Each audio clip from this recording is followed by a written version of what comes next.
It's me again, Versan. Okay guys, pakita na ako sa inyo nga gikan diri sa Orayas Peak Talaingod. Makita ninyo ang tibuok Davao del Norte. Ipakita. Oh, ara.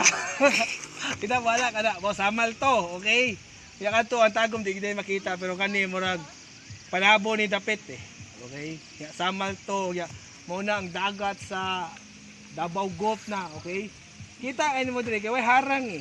Okay? Paana gyud siya tanan. So relax kayo, paminaw nimo nga mi-travel kag layo maski 1.5 hour lang ang kanang travel pero okay na kay nakita na nimo siya tanan.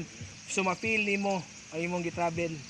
Di pa sa ubang lugar nga mo pa travel ka pero pa kita sa dalan nya dili kay makita nimo imong point of origin ba so ma-feel nimo nga layo gyud kayo mong travel. So epic kay na. So mo na to ako masulti sa inyo guys, rekomendado kay na ako ning Orayas Peak sa Facebook, i-like niyo di akong video.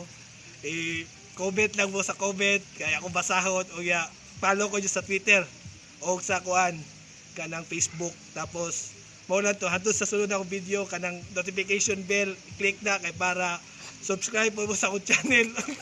Unya sa sunod hantud sa sunod ako nga video, okay? Bye bye.